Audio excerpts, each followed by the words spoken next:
జై గురుదేవ్. ఓం శ్రీ సాయిరాం. జ్ఞానంతో కూడిన మానవుడు. ఆటవిక మానవుడు పచ్చికొండ వంటివాడు. దానిలోనికి నీటిని నింపినట్లయితే కొండ పూర్తిగా కరిగిపోతుంది. అటువంటి వ్యక్తి జంతు ప్రవృత్తితో జీవిస్తాడు తప్ప ప్రపంచ జ్ఞానం అనేది ఉండదు. అందువలన అతనికి జ్ఞానం కోసం ఎటువంటి ప్రయత్నం ఉండదు. శరీరం దృఢంగా, పటిష్టంగా, శక్తివంతంగా, ఆరోగ్యంగా ఉంటుంది. సుదీర్ఘ ఆయువుతో జీవించగలుగుతాడు. అదే అమాయకుడిని గమనించండి. ఖాళీ కొండ వంటివాడు. అతడు ఎండకు ఎండుతూ, వర్షానికి తడుస్తూ, చలిలో వణుకుతూ, కష్టించి పని చేయడం వలన ప్రపంచంలో ఉన్నప్పటికీ అంతరంగం కలుషితం కాదు.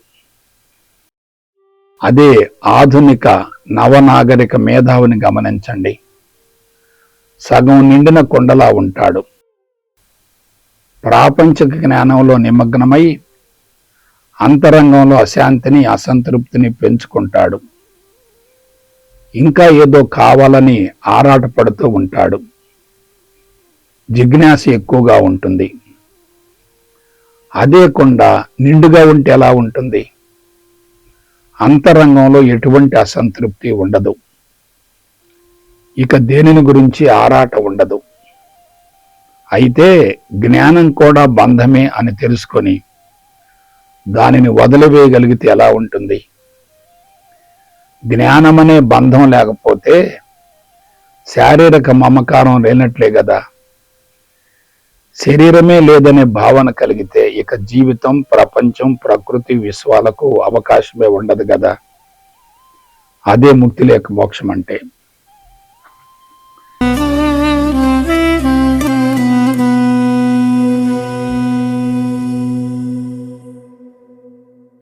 జై గురుదేవ్.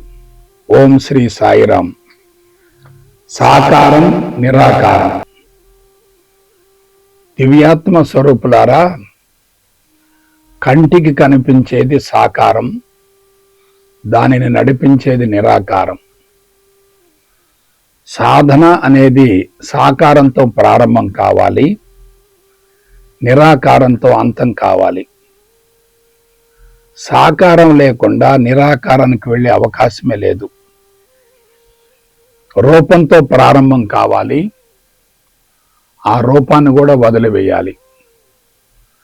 సాకారంలో ఇరుక్కుంటే నిరాకారానికి వెళ్ళే అవకాశమే లేదు. సాకారం అనేది నిరాకారాన్ని అందుకోవటానికి పునాది కావాలి. అందుకోసమే విగ్రహాలు తయారు చేయబడ్డాయి.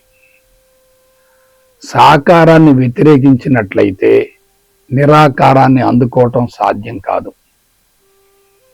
ప్రస్తుతం ప్రపంచంలో ఏమి జరుగుతుందో గమనించండి. కొందరు సాకారాలలో ఇరుక్కుపోతున్నారు. మరికొందరు సాకారాలను వ్యతిరేకిస్తూ నిరాకారం కోసం ఆరాటపడుతున్నారు. మనం దేనినైతే వ్యతిరేకిస్తామో అది మన అంతరంగంలో బలంగా ప్రతిష్ఠించబడుతుంది. దానిని అధిగమించడం, దాని నుండి బయటపడడం సాధ్యం కానే కాదు. మరికొందరు సాకారాలన్నీ బంధాలనే ఉద్దేశంతో నేరుగా నిరాకార నిర్గుణ సమాధి స్థితిని అందుకోవడం కోసం కఠోరంగా సాధన కొనసాగిస్తున్నారు.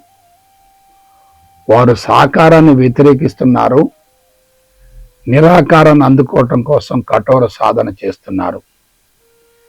ఏకాగ్రత, జ్ఞాపక శక్తిని కోల్పోతున్నారు.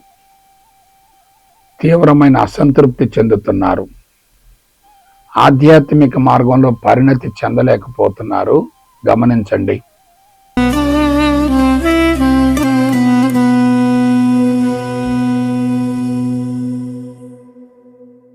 జై గురుదేవ్. ఓం శ్రీ సాయిరాం. ప్రకృతిలోనే పురుషుడున్నాడు. అనంత ప్రేమ స్వరూపులారా, ప్రకృతి పురుషుల సమ్మేళనమే కంటికి కనిపించే విశ్వం.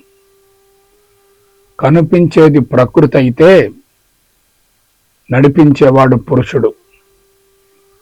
పురుషుడు నుండి ప్రకృతి ఆవిర్భవించి అది సృష్టి స్థితి లయలుగా రూపాంతరం చెంది తిరిగి మరలా ప్రకృతిలోనే కలిసిపోతుంది. ప్రకృతికి ఆధారం పురుషుడే. పురుషుడు లేకుండా ప్రకృతికి ఉనికి లేదు. ప్రకృతి నుండి పురుషుణ్ణి వేరు చేసే అవకాశమే లేదు. అవి రెండు ఒకదానితో మరొకటి ప్రత్యక్ష అవినాభావ సంబంధాన్ని కలిగి ఉంటాయి. ఒకటి మరొక దానికి సన్నిహితంగా ఉంటుంది. అయితే పురుషుడు ముఖ్యమా, ప్రకృతి ముఖ్యమా? పురుషుడు లేకుండా ప్రకృతికి ఉనికి లేదు. ప్రకృతి లేకుండా పురుషుడిని గుర్తించే అవకాశమే లేదు. కంటికి కనిపించని పురుషుడు కంటికి కనిపించే ప్రకృతికి ఆధారమై దాని యందే ఉంటాడు. రెండు అత్యంత ముఖ్యమైనవే, ప్రాధాన్యమైనవే.